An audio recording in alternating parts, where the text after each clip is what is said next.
Olá, amigo telespectador e assinante da Rede de TV+, TV Arte HD. Vamos agora para mais uma edição do Plantão de Notícias. E hoje, aqui com a felicidade de estar dividindo novamente a bancada do nosso telejornal com o jornalista Maurício Aragão, que a gente cumprimenta com um bom dia, agradecendo prioritariamente já a sua presença aqui. E Maurício Aragão, é motivo sim de muita felicidade para a gente. Seja bem-vindo com mais essa participação. Valeu, Antônio Alexandre, e a gente que dividiu muito tempo a bancada do Jornal Regional, há muito tempo a gente não tem essa oportunidade, então vai ser muito bom aí participar hoje do plantão aí de forma especial. É isso aí, dando seguimento ao nosso noticiário, tudo verdade e aproveitando a oportunidade, matando a saudade. Vamos então à nossa escalada de notícias da semana. Lula exonera Alessandro Moretti, número 2 da BIM, após investigação de espionagem ilegal no governo Bolsonaro. Flávio Dino se despede do Ministério da Justiça e exalta trabalho no combate ao crime. Sérgio Moro será julgado no TRE do Paraná e pode ter mandato como senador cassado. E vamos falar também do Carnaval 2024, que deve arrecadar mais 10% a mais e superar o faturamento da folia pré-pandemia. Começa agora mais uma edição do Plantão de Notícias. Bom, Maurício, nós vamos começar o nosso telejornal falando então das notícias do Brasil, depois de esses reboliços que vêm acontecendo lá no Planalto. A situação não está nada fácil para o presidente da República, Lula, não está nada fácil para o ex-presidente da República, Jair Bolsonaro, e família. E a gente vai tocando então aí, começando o nosso telejornal, falando sobre o presidente Lula, que exonerou o número 2 da BIM, que a agência brasileira, que é a Agência Brasileira de Inteligência, e a investigação apura a tal da espionagem ilegal na agência durante o governo Bolsonaro. O quiprocó está em torno disso. A substituição atingiu outros diretores também da BIM, dentre eles o número 2 da agência. O novo diretor adjunto é o atual diretor da Escola de Inteligência da BIM, Marcos Sepic. Vamos acompanhar. A substituição atingiu outros diretores da ABIN, além do número 2 da agência, Alessandro Moretti. O novo diretor adjunto é o atual diretor da Escola de Inteligência da ABIN, Marcos Sepic. Moretti foi citado nas investigações sobre a ABIN paralela, que faria espionagem ilegal durante o governo Bolsonaro e teria como alvos autoridades públicas, pessoas investigadas e desafetos do ex-presidente. Mas o ex-número 2 da agência nega qualquer tentativa de interferência nas investigações. Ao contrário, em nota divulgada hoje, Alessandro Moretti diz que na época em que foi diretor-geral em exercício é que foram iniciadas as apurações internas relacionadas à tecnologia de espionagem First Mile e que todo o material sobre o caso foi compartilhado com a Polícia Federal. Durante o governo Bolsonaro, a ABIN era subordinada ao Gabinete de Segurança Institucional sob o comando do general Augusto Heleno. Por isso, ele foi convocado para depor na Polícia Federal no próximo dia 6 de fevereiro, no inquérito sobre a ABIN paralela. Já foram realizadas 3 operações dentro deste inquérito. O ex-chefe da ABIN e aliado de Bolsonaro, Alexandre Ramagem, e o vereador do Rio de Janeiro e filho de Bolsonaro, Carlos Bolsonaro, estavam entre os alvos. Maurício, tu vê que a coisa realmente, começamos o ano de 2024 com muita conturbação, crise no governo federal, cassação de bruxas, estamos aí já com a corda no pescoço, Sérgio Moro, Janones, a coisa está ficando feia. E a gente vai falar disso também. Mas agora a gente vai falar do Flávio Dino, que se despediu ontem, dia 31, do Ministério da Justiça e Segurança Pública, cargo que ocupou nos últimos 13 meses. Em balanço à imprensa, o Ministério do Supremo Tribunal Federal, o STF, exaltou o trabalho da pasta no combate ao crime organizado e à corrupção. Eu não sei qual é a tua opinião, Maurício, nós vamos já à notícia, mas você viu o avanço realmente nessa esse desdobramento, interseção do Ministério em relação à melhoria ao crime nas cidades do Brasil afora? Como é que você analisaria isso? Eu analiso, Antônio Alexandre, de que nós não temos evolução nesse ponto há muitos anos. E como não foi no governo passado, e para mim não está sendo nesse governo, o que a gente vê é o contrário. As organizações criminosas ampliando os seus braços, principalmente nas maiores regiões do país, e a gente não vê uma resposta do governo federal atual, não viu do anterior, né, que foi também períodos aí de ministro da Justiça, como o próprio Sérgio Moro, agora Flávio Dino, e você olha e pensa assim, se você como cidadão brasileiro analisa e pensa qual a ação efetiva do governo federal há alguns anos que você sentiu que realmente deu uma sensação de mais segurança ao brasileiro. Eu não consegui sentir, continuo sem sentir, e isso até me preocupa muito. E nós vamos ver em seguida, então, Maurício, qual foi essa exaltação, porque eu também não consigo enxergar da mesma forma com que você colocou com propriedade. Mas o Sérgio Moro, quando saiu também, fez um balanço maravilhoso, o ministro que entrou posterior a ele no governo Bolsonaro também falou, é o papel deles, né? Cai tudo na pauta da polarização, infelizmente. Vamos assistir, então, o VT dessa matéria. A transição do Palácio da Justiça para o comando de Ricardo Lewandowski durou pouco mais de uma semana. Nesta quarta-feira, o jurista acompanhou a apresentação do balanço da gestão Flávio Dino ao lado do ministro da Defesa, José Múcio Monteiro, e do presidente Lula. Amanhã, o ex-ministro do STF passa a liderar a pasta com um pedido de Lula. É preciso focar no combate ao crime organizado. Mesmo direcionamento dado a Dino no início do ano passado, quando o maranhense assumiu o ministério. Nesta quarta-feira, Flávio Dino exaltou o trabalho da Polícia Federal e da Polícia Rodoviária Federal para desestruturar as quadrilhas que comandam a produção e a venda de drogas em território nacional. E destacou que nos últimos 12 meses houve um aumento de 25% na captura de armas ilegais. Nos últimos 12 meses, as duas polícias apreenderam 7 bilhões de reais do narcotráfico. Isto é combate ao crime organizado, de verdade, a chamada descapitalização. A partir de amanhã, Dino retoma o mandato de senador da República pelo PSB, cadeira que deve ocupar até o dia 22 de fevereiro, para quando está marcada a cerimônia de posse no Supremo Tribunal Federal.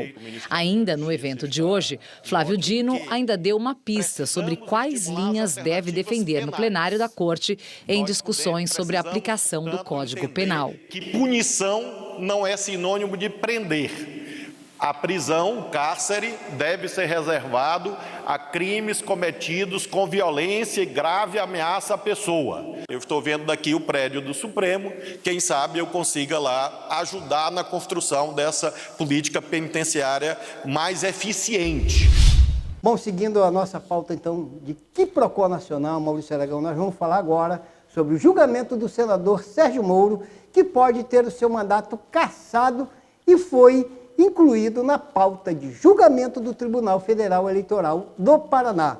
O processo foi liberado pelo relator e desembargador Luciano Falavinha, alertando que a data do julgamento poderá ser marcada pelo tribunal, abre aspas, na primeira data possível, fecha aspas, que na prática deve ser no próximo mês. Acompanhe. Sérgio Moro é alvo de ações protocoladas pelo PT e o PL na Justiça Eleitoral. Acusado de abuso de poder econômico pela suposta realização de gastos irregulares no período de pré-campanha em 2022. Um ano antes, Moro estava no Podemos e realizava atos de pré-candidatura à presidência da República com gastos de aproximadamente 2 milhões de reais. A seguir, deixou o partido e passou a fazer campanha para o Senado, o que, segundo a acusação, configura desvantagem ilícita em favor dos demais concorrentes ao cargo, desequilibrando a disputa. Em dezembro do ano passado, o Ministério Público Eleitoral do Paraná defendeu a cassação do mandato do senador por excesso de recursos financeiros. Segundo a defesa do senador, gastos de pré-campanha à presidência não podem ser contabilizados na campanha para o Senado.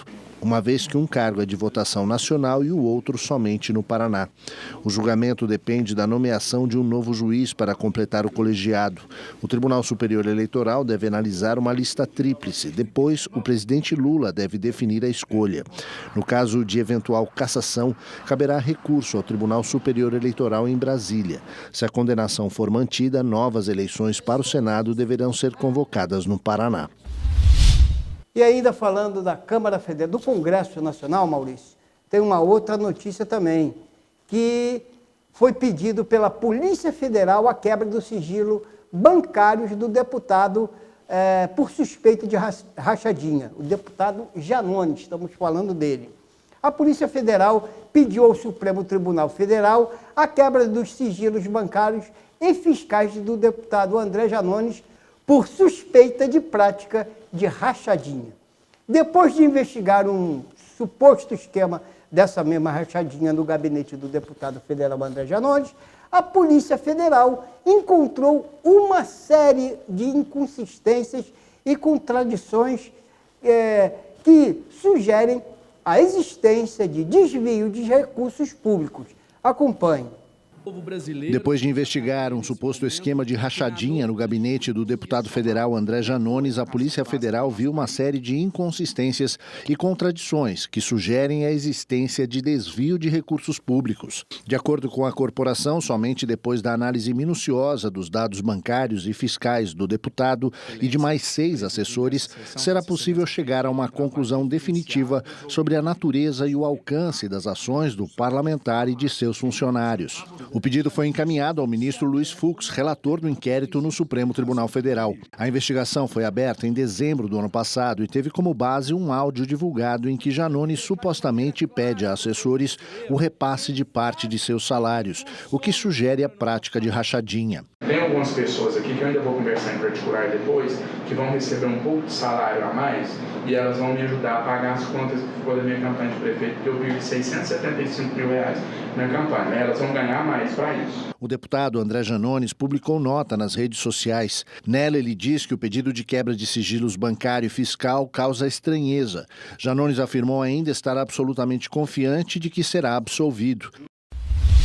Maurício, é sempre assim, a gente está sempre nessas situações aí, envolvido com esses movimentos, principalmente de parlamentares eleitos com mandatos no Congresso Nacional, suspeitas de rachadinha. O outro, Moro, é acusado de ter gasto 2 milhões em campanha para deputado federal e depois pulou para Senado Federal, de repente numa justificativa aí que para senador ele poderia ter gasto aquele total, mas 2 milhões para deputado federal ficaria ruim. Então, isso tudo está no desenrolar aí. Qual é o teu sentimento em relação aos modus operandi parlamentares de crimes eleitorais, crimes comuns? Como é que fica o nosso Congresso? Bom, na verdade, meu amigo Antônio Alexandre, telespectador internauta, a rachadinha, infelizmente, se for investigada a fundo, vai ter uma lista muito maior do que o André Janones. Você vai chegar no Congresso, Câmara de Deputados, Senado, aí vem para as assembleias legislativas, aí vai chegando até os municípios. Vai chegando a câmaras e etc., câmaras municipais, e aí, meu amigo, olha, a Polícia Federal não ia dar conta de investigar todos. Agora, algumas figuras, o Antônio Alexandre, pegam mais destaque. O André Janones é um cara polêmico. É um cara que foi para o confronto com o bolsonarismo na campanha do Lula. E aí, meu amigo, quem tem telhado de vidro ou de cristal tem que pensar. É isso aí. E agora, né, tá chovendo pedra no telhado dele. É porque a pedrada, Maurício Aragão, ela é recíproca. Ela tanto vai quanto volta. Ela obedece à lei da física, ação e reação. Agora, é curioso que na política é assim. Muita gente que faz rachadinha fica acusando o outro de fazer rachadinha. É curioso. Vamos em frente, então. Saindo, então, Maurício, desses movimentos... Vamos falar alguma coisa boa. Vamos falar alguma coisa boa? Vamos para o Carnaval 2024. Apenas nos 5 dias oficiais do Carnaval, a expectativa é movimentar cerca de bilhões de reais. A Confederação Nacional de Comércio de Bens, Serviços e Turismo estima que o carnaval deste ano terá um faturamento 10% maior do que o do ano passado. Vamos acompanhar. O carnaval brasileiro vai além da data oficial no início de fevereiro. A folia começa semanas antes e termina dias depois. E para além dos tradicionais desfiles das escolas de samba, diversas festas fazem a cabeça de quem vai às ruas. E tudo isso movimenta muito dinheiro. A Confederação Nacional do Comércio de Bens, Serviços e Turismo estima que o carnaval deste ano terá um faturamento 10% maior que o do ano passado. Os maiores aumentos projetados estão em estados com menos tradição no carnaval. Minas Gerais deve subir o faturamento em 20% em relação ao ano passado. Depois vem o Paraná com 14,5% e o Rio Grande do Sul. Segundo a CNC, cerca de 70 mil vagas temporárias serão abertas em fevereiro, a maior parte no setor de serviços. Rapidamente, Maurício, está preparado para o Carnaval 2024? Como é que vai ser lá em Teresópolis, aqui em Guapimirim? A programação de Teresópolis já foi divulgada, né? Inclusive colocamos na nossa última edição impressa do Jornal A Gazeta Fluminense e vai ter muita movimentação, inclusive para as famílias, né? O Carnaval em Teresópolis vai ter muita questão para a família. Em Guapimirim, igualmente, uma novidade, uma notícia de primeira mão para você, amigo telespectador aqui da nossa região, principalmente do município de Magé. Não haverá carnaval de rua no município de Magé. Em função, Maurício, segundo nos chegou aqui a nossa redação, do último evento que houve lá, que houve então ali um tiroteio, uma pessoa morreu, saíram pessoas feridas. O prefeito da cidade, Renato Cozzolino, optou por não fazer a festa, temendo que pudesse haver, então, maiores problemas em relação a isso. Segundo ele, lá na orla da Praia de Mauá não está preparado para esse tipo de evento que abrigaria milhões de pessoas. Como a gente sabe, é um distrito pequeno que tem uma orla que não tem condições de abrigar todo o público da cidade de Magé e turistas que chegam ao carnaval daquele município, daquele distrito, que é altamente esperado por foliões. Então fica aí o aviso que não teremos o carnaval na orla na Praia de Mauá. Bom, a gente lembra, Antônio Alexandre, que na edição desse final de semana do Jornal Regional, a gente vai trazer o que já está confirmado nas programações de carnaval das cidades. E vamos em frente. E agora, com presença na nossa redação, vocês que estão acostumados a ouvi-lo aqui no plantão de notícias, as notícias locais com Maurício Aragão em off, nós temos hoje aqui o prazer de estar compartilhando com ele. Nós vamos falar de manchetes e o Maurício desdobra então o noticiário. Mais uma edição do RJ Governo para Todos em Teresópolis.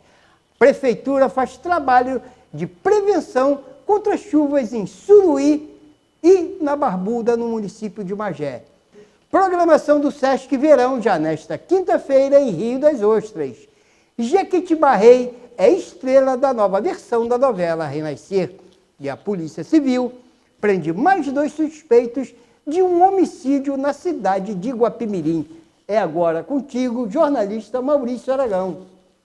Bom, nós vamos começar falando do RJ Governo para Todos, que é um evento promovido pelo governo estadual e que terá mais uma edição em Teresópolis nesta sexta-feira, no bairro de São Pedro. Confira o VT. Acontece nesta sexta-feira, dia 2, em Teresópolis, mais uma edição do programa RJ para Todos mais Serviços. As senhas serão entregues das 13 às 15 horas. Os serviços oferecidos: identidade, isenção para certidões de nascimento, casamento e óbito, habilitação para casamento, carteira de trabalho digital e balcão de empregos e também orientação aos direitos do consumidor, tudo gratuito. Vale lembrar que o evento é promovido pelo governo do estado do Rio de Janeiro, através da Secretaria de Governo e também Secretaria de Trabalho, junto com a Prefeitura Municipal e participação ainda de SEDAI, DETRAN, Fundação Leão 13 e PROCON. Além disso, haverá show gospel a partir das 17 horas. Bom, nós vamos trazer agora imagens de trabalho de prevenção contra as chuvas no município de Magé. Os bairros Barbuda e Suruí também estão recebendo os cuidados de prevenção e combate aos alagamentos. As equipes estão nas ruas com maquinários e ações de limpeza e desobstrução para melhorar o fluxo de água das chuvas de verão. Segundo a Prefeitura, em breve outras regiões também estarão sendo atendidas pelas equipes que estão trabalhando de forma incansável. Bom, nós vamos destacar agora o Sesc Verão, esse projeto que tem movimentado 27 cidades do estado do Rio de Janeiro, e uma das que tem tido a programação mais frequente é justamente o município de Rio das Ostras. E nesta quinta-feira, dia 1º, já retoma a programação em Rio das Ostras, às 21 horas, na Praia do Centro, tem a apresentação do grupo Swing e Simpatia. Também na Praia do Centro, abrindo o show, uma artista da região, a Beta, estará se apresentando. A atração, na sexta-feira, dia 2, teremos aí a banda Solene se apresentando por volta das 8h30 da noite, e logo na seguida tem o show do Leone. Então, quinta e sexta, e a programação de sábado e domingo a gente traz no Jornal Regional. Agora, meu amigo Antônio Alexandre, a gente vai destacar aqui o município de Cachoeiras de Macacu, que está aparecendo aí com destaque na novela Renascer, a novela que ganhou uma nova versão, né, um clássico aí da TV, escrito pelo Benedito Rui Barbosa, lá nos anos 90, ganhou uma nova versão que tem sido sucesso na Rede Globo, e um gigante da Mata Atlântica, lá em Cachoeiras de Macacu, que já era uma estrela da floresta, agora também faz parte da história da nova novela da Rede Globo.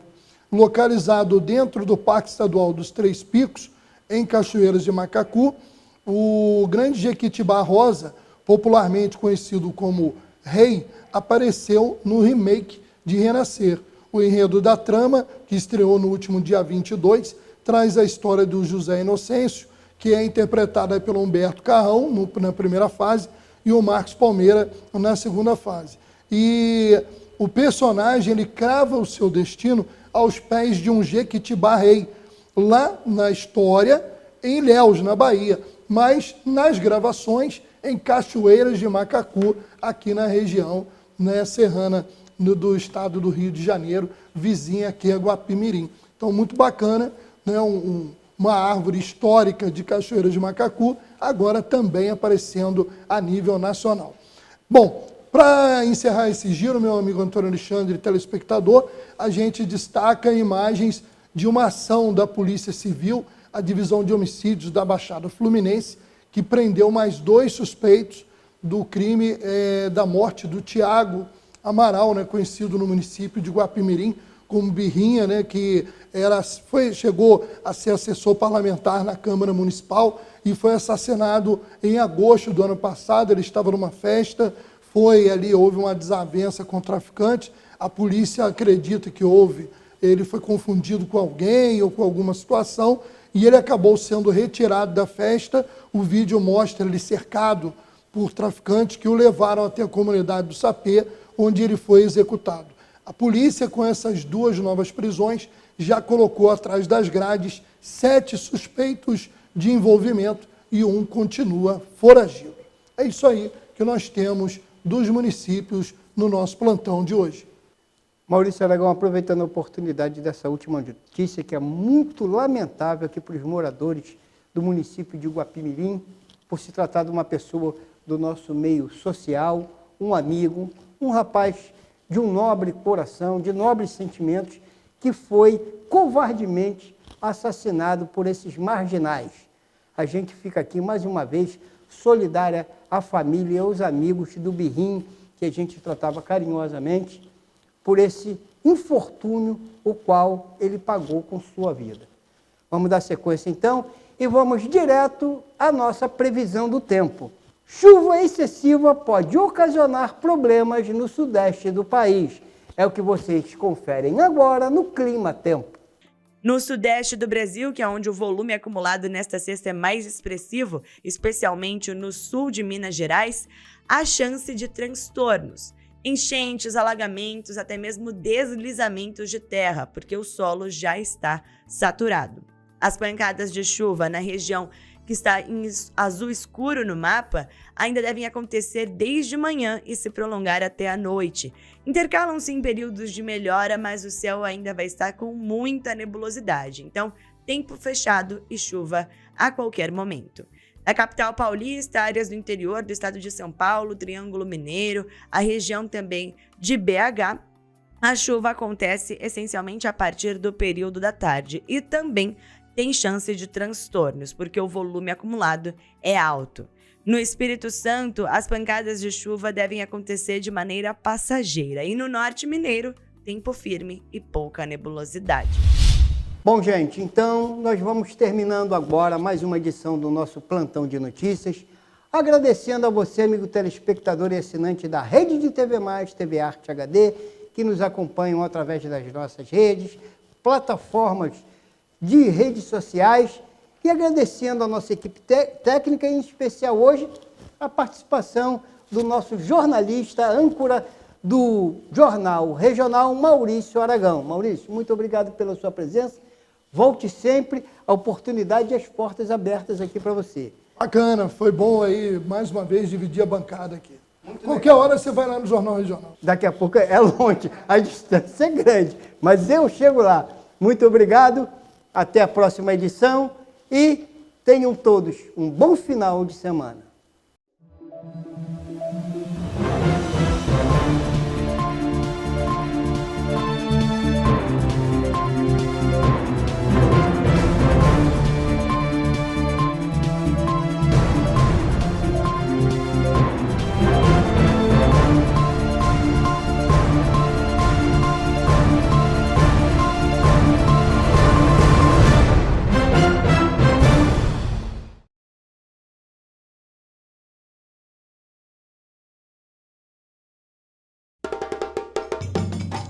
Magé tem história, e a história do Brasil literalmente passa por Magé.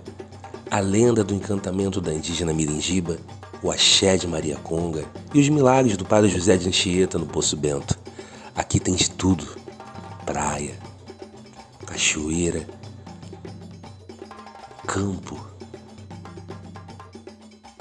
cidade, tudo em um município só. Os historiadores que me desculpem a abstração, mas imagina o que seria do Brasil sem Magé.